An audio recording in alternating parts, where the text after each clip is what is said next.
Vicente Huidobro no solo fue un poeta extraordinario, sino que tuvo una vida fascinante, digna de una novela marcada por amores y política, versos y sueños propios de un genio incomprendido, pero hiperactivo y que vivió diversas aventuras.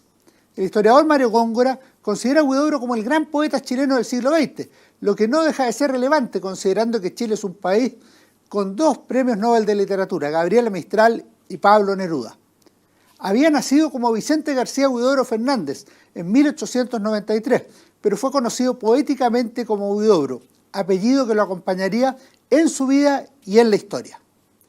Huidobro destacó tempranamente por la calidad de su poesía y también por su rupturismo. Cuando apenas tenía 20 años, publicó La Gruta del Silencio en 1913. Luego vendrían otros libros que consagrarían al autor del creacionismo en Francia, que tendría posteriormente un decisivo paso por España que le permitiría encontrarse con la vanguardia de la península. Ahí publicó también diversos libros, uno de ellos dedicado al pintor Pablo Picasso.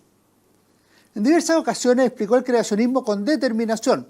Por ejemplo, en 1925 sostuvo: hay que ser un verdadero poeta para poder dar a las cosas cercanas a nosotros la carga suficiente capaz de maravillarnos. El poeta es un motor de alta frecuencia espiritual. Él es el que hace vivir lo que no tiene vida, sostuvo, en un texto que está reproducido en esta excelente recopilación Poesía y Creación, que cuenta con un prólogo de Gabriele Morelli. Antes había señalado que la poesía es el lenguaje de la creación. En diferentes conferencias había afirmado que el poema creacionista solo nace de un estado de superconciencia o delirio poético, así como había sostenido que la historia del arte era la evolución desde el hombre espejo hacia el hombre Dios. Eso tenía especial valor, considerando que Huidobro pensaba que el poeta es un pequeño Dios. En otro ámbito, en 1925, asumió una candidatura presidencial sin posibilidades, pero que tenía cierta épica y heroísmo, además de una marcada vocación generacional que parecía inédita en el ocaso del parlamentarismo chileno. Sus postulados quedaron registrados en un texto notable, el Balance Patriótico de agosto de ese año, en el cual hacía un diagnóstico lapidario del Chile de su tiempo. Un país que apenas a los 100 años de vida está viejo y carcomido, lleno de tumores y de supuraciones de cáncer, como un pueblo que hubiera vivido 2000 años y se hubiera desangrado en heroísmos y conquistas. Todos los inconvenientes de un pasado glorioso pero sin la gloria. No hay derecho para llegar a la decadencia sin haber tenido apogeo. Un país que se muere de senectud y todavía en pañales es algo absurdo. Es un contrasentido, algo así como un niño atacado de arteriosclerosis a los 11 años. El 60% de la raza sifilítica, el 90% hereda alcohólicos. Son datos estadísticos precisos, agregaba Huidobro. El resto insulsos o miserables, a fuerza de vivir entre la estupidez y las miserias. Sin entusiasmo, sin fe, sin esperanzas. Un pueblo de envidiosos, sordos y pálidos calumniadores. Un pueblo que resume todo su anhelo de superación en cortar las alas a los que quieren elevarse y pasar una plancha de la bandera sobre el espíritu de todo aquel que desnivela el medio estrecho y embrutecido. Sin duda, palabras duras. En otra parte de su documento denunciaba algunos males puntuales del país. La justicia de Chile haría reír, si no hiciera llorar. Una justicia que lleva en un platillo de la balanza la verdad y en el otro platillo un queso. La balanza inclinada del lado del queso. Sin perjuicio de ello, apuntaba a otro problema fundamental. Las instituciones, las leyes, acaso no sean malas, pero nunca hemos tenido hombres, nunca hemos tenido un alma, nos ha faltado el hombre. Por ello concluía: necesitamos un alma y un ariete, diré parafraseando al poeta Ibero. Un ariete para destruir y un alma para construir. En la parte final, el lapidario análisis concluía con una reflexión sobre el cambio generacional en el tiempo histórico que le correspondió vivir, en frases marcadas por el dramatismo y la contradicción. Entre la vieja y la nueva generación, la lucha va a empeñarse sin cuartel. Entre los hombres de ayer sin más ideales que el vientre y el bolsillo, y la juventud que se levanta pidiendo a gritos un Chile nuevo y grande, no hay tregua posible. Que los viejos se vayan a sus casas, no quieran que un día los jóvenes los echen al cementerio. Todo lo grande que se ha hecho en América y sobre todo en Chile lo han hecho los jóvenes. Así que pueden reírse de la juventud. Bolívar actuó a los 29 años, Carrera a los 22, O'Higgins a los 34 y Portales a los 36.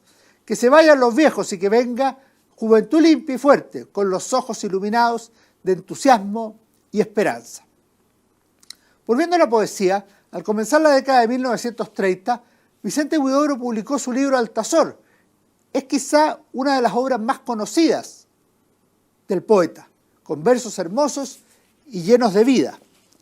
En el canto segundo comienza de la siguiente manera: mujer, el mundo está amueblado por tus ojos, se hace más alto el cielo en tu presencia, la tierra se prolonga de rosa en rosa y el aire se prolonga de paloma en paloma.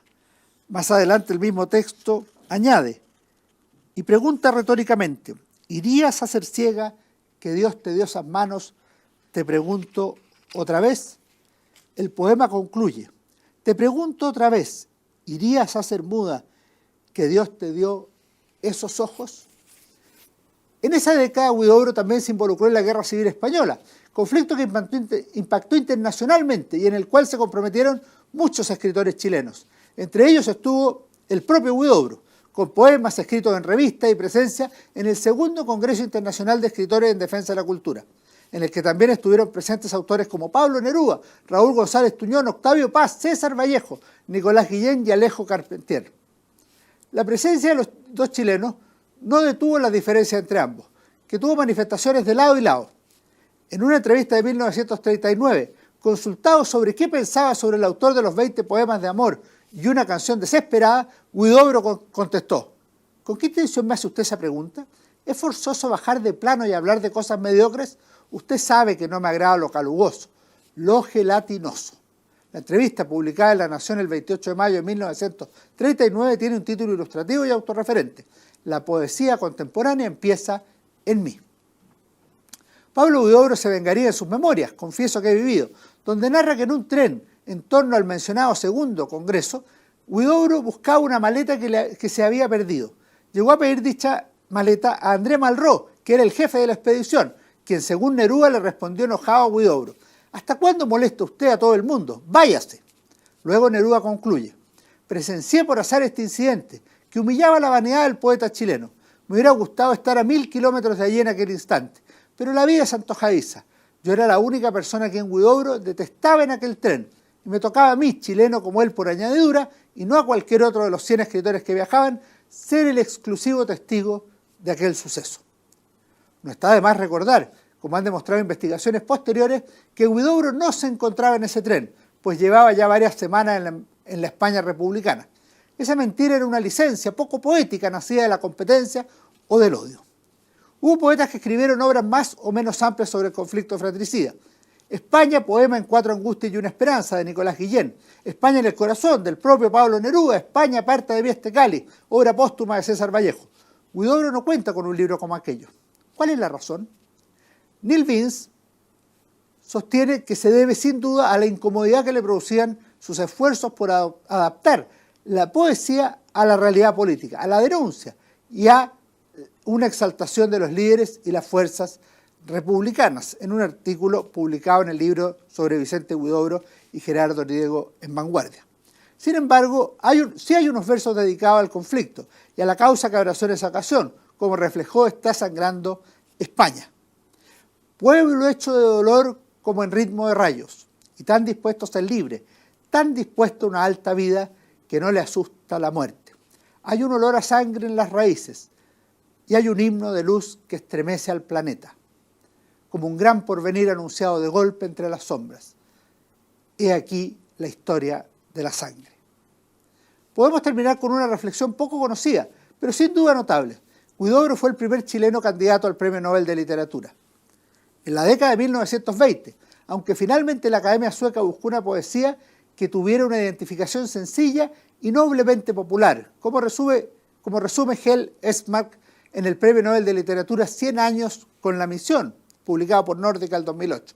A la larga esto significó dejar afuera autores como Stefan George, Arno Holz, Paul Valéry, Paul Claudel y Hugh von Hofmannsthal. Entre ellos estaba el propio Huidobro. Esmark, que presidió el Comité del Nobel entre 1988 y el 2005, sostuvo que pocos dictámenes dejan ver una desorientación más grande respecto a las aspiraciones de la poesía modernista, lo que ocurrió precisamente al dejar fuera del galardón a la candidatura de Huidobro, el poeta chileno. Que estén muy bien, nos vemos en nuestro próximo comentario.